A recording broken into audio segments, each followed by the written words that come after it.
فواد حسن فواد صاحب اور پھر اس کے ساتھ ساتھ علی جہانگیر صدیقی، جب ان کو تعینات کیا گیا اس وقت بھی آپ نے ان کا بیک گراؤنڈ سارا بتایا تھا اور آپ بارہا کہتے تھے ان کا گٹس جوڑ ہے. اب کیا حقائق سامنے آئے ہیں اور یہ کتنے خوفناک ہیں؟ اصل یہ معاملہ یہ ہے کہ یہ ایسے خوفناک حقائق ہیں جو نہ صرف جی ایس گروپ سے متعلق ہے بلکہ اس سے زیادہ مسلم لیگ نون کے دور حکومت میں پاکستان کے سب سے تگڑے ترین پاکستان کی تاریخ کے اور بااثر بیوروکریٹ جو پرائم منسٹر ہاؤس میں principal secretary to prime minister کے عہدے پر فائز تھے، انہوں نے اپنے اختیارات کا کس طریقے کے ساتھ، اپنی پوزیشن کا کس طریقے کے ساتھ غلط استعمال کیا، نہ صرف اپنے منظور نظر گروپس کو نوازا بلکہ اپنا کالا دھن بھی سفید کرنے کے لیے پھر انہیں گروپس کو انہوں نے استعمال کیا. یہ اس کی ایک بہت بڑی کہانی ہے جو کہ نیب نے اپنی انکوائری کے دوران انرتھ کی ہے. بہت کریڈٹ جاتا ہے نیب لاہور کو، میجر ریٹائرڈ سلیم شہزاد صاحب کو، جن کی نگرانی کے اندر ان کی ٹیم جان فشانی کے ساتھ کام کر رہی ہے. اور ابھی بھی اس کی مزید جو ہم تفصیلات اپنے ناظرین کے ساتھ شیئر کرنے جا رہے ہیں، مزید ابھی اس کی تحقیقات کا سلسلہ جاری ہے. یہ کہانی اس طرح سے اس کا آغاز ہوتا ہے کہ فواد حسن فواد صاحب نے 2007 میں جے ایس گروپ کو انہوں نے جوائن کیا بطور ایڈوائزر 6 لاکھ روپے ماہانہ تنخواہ کے اوپر. اس سے پہلے گلزرین نامی شخص کے پاس راولپنڈی کے اندر انہوں نے ایک کمرشل صدر کے ایریے میں راولپنڈی صدر میں وہاں پر کمرشل ایک پلازے کا پلاٹ حاصل کیا. اس کی ویلیو اس وقت انہوں نے بتایا کہ 45 ملین یعنی 4.5 کروڑ روپے میں نے حاصل کیا. اس کے بعد پتا چلا کہ 2007 کے اندر ایک کمپنی بنائی گئی جو کہ جے ایس گروپ کی تھی، 100% علی جہانگیر صدیقی صاحب کی کمپنی تھی، جس کا نام تھا SSRL sprint services Rawalpindi private limited. اس کمپنی اس پلاٹ کی ویلیو کو ری ویلیو کیا گیا 660 ملین کے اوپر.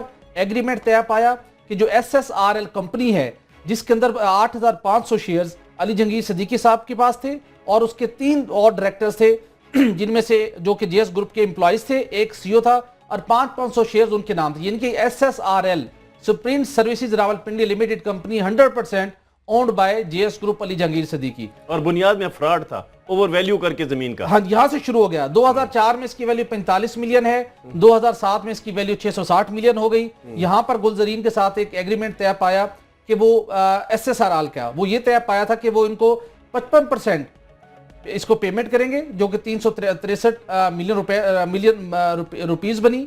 جے ایس گروپ ان کو پے کرے گا، لیکن اس 363 روپیز میں سے 363 ملین روپیز ان کے 36 کروڑ 30 لاکھ روپے میں سے 78 ملین روپے 7 کروڑ 80 لاکھ روپے جے ایس گروپ نے ڈاکومنٹیشن اور ادر سروسز چارجز کے مد میں ڈیڈکٹ کر لیے، ان کو ادا نہیں کیے. اس کے بعد معاملہ آگے چلا. 98% جو SSRL کمپنی کے جو شیئرز تھے وہ جی ایس گروپ کی ایک اور کمپنی تو جو کہ موریشیس میں رجسٹرڈ تھی انہوں نے ایکوائر کر لیے SSRL کے. اس کے بعد جو موریشیس میں رجسٹرڈ کمپنی تھی اس کا نام تبدیل کر کے KLRI کیا گیا. یہ میں آپ کو ایک ٹریل بتا رہا ہوں. اب وہ لوگ بھول گئے کہ SSRL کے شیئر کس نے لیے، موریشیس کمپنی میں پہلے کون سی تھی. جو موریشیس کمپنی میں جو پہلے رجسٹر تھی وہ جے ایس ڈیولپمنٹ لمیٹڈ تھی، اس کمپنی کا نام تھا، اس کا نام KLRI کر دیا گیا. اس کے بعد جو 2013 کے اندر اصل کھیل شروع ہوا جب فواد حسن فواد صاحب پرائم منسٹر سیکریٹریٹ کے اندر براجمان ہو چکے تھے. اب وقت آ گیا تھا کہ جو ماضی کے اندر اس گروپ کے ساتھ ایفیلیشن تھی اور جو 2007 میں معاہدہ طے پایا گلزرین کے ساتھ اس پلاٹ کو ایک نئی ویلیو کے اوپر خریدنے کا، اس کے دستخط بھی تمام تر فواد حسن فواد صاحب نے کیے. 2013 میں اپنی پوزیشن میں آ چکے تھے.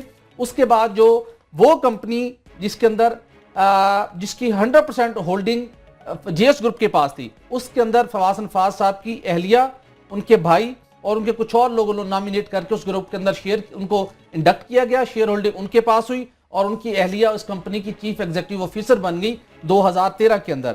اس کے بعد اچانک 2014 میں پہنچے تو پھر پلان آگے بڑھ رہا تھا. KLRI جو علی جہانگیر صدیقی صاحب کی کمپنی تھی، انہوں نے اپنی جو پوری holding SSRL sprint services Rawalpindi limited میں جو ان کی ہولڈنگ تھی، انہوں نے ایک اور کمپنی رجسٹرڈ کرائی گئی جو کہ فہمیدہ یعقوب کنسٹرکشن کمپنی تھی، جو کہ فواد حسن فواد صاحب کی کمپنی تھی. انہوں نے اپنی تمام تر ہولڈنگ، تمام تر اپنا جو کچھ ان کا تھا اٹھا کے اس کمپنی کے حوالے کر دیا. اب یہ کر کیا رہے ہیں؟ پلاٹ اپنی جگہ پر موجود ہے، گولڈ مائن کے اندر پلاٹ پڑا ہوا ہے.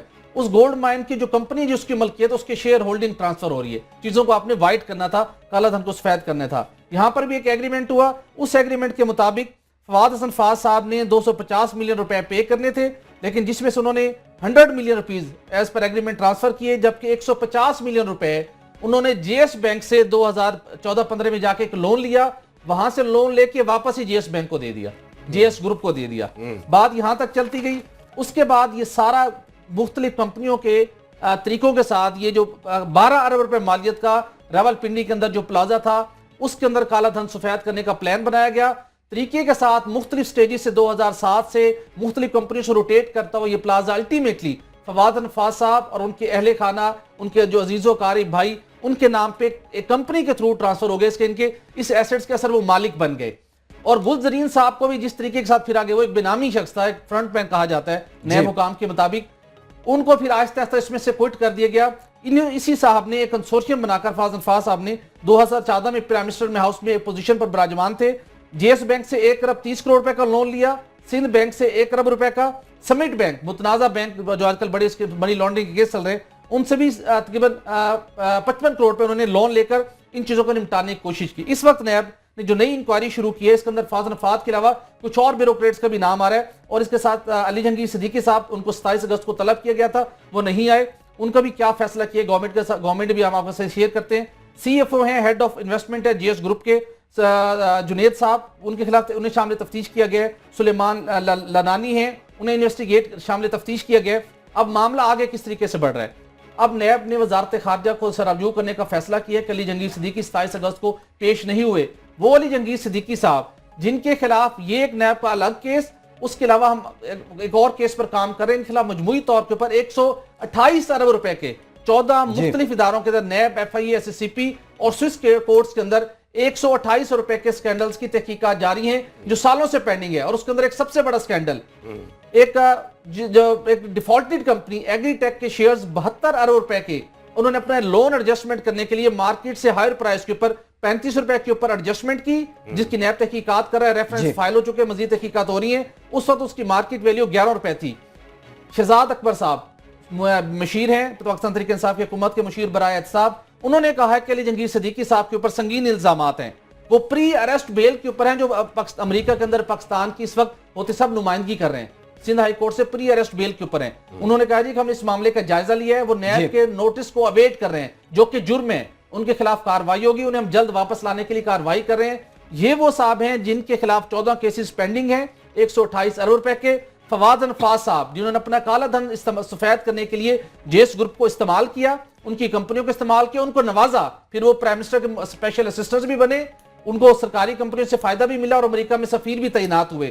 ان کے خلاف یہ ساری انکوائریوں کے اندر نہ صرف فاضل نفاذ صاحب, کچھ اور بیوروکریٹس کا نام بھی آ رہا ہے. نیب اس کے اندر آگے بڑھ رہا ہے. اگر آپ نے ہوتی صاحب پاکستان کی ہسٹری سے اس طرح کے بیوروکریٹس کو کرپشن سے الگ کرنا ہے, نیب اس کیس کو لاجیکل اینڈ پر پہنچائے, تو آپ بیوروکریسی کے اندر جو کرپشن کا نسور سرایت کر چکے ہیں آپ اس کا خاتمہ کر سکتے ہیں. اور ملکی تاریخ کے سکینڈل, سب سے بڑے سکینڈل کے جو اندر اتنے ملوث لوگ ہیں اور جو منی لوگوں کو سرکاری اداروں سے فراڈ دھوکہ دہی سے ان کو شیئرز فروخت کیے گئے, آپ یہ سارا پیسہ ریکور کر سکتے ہیں.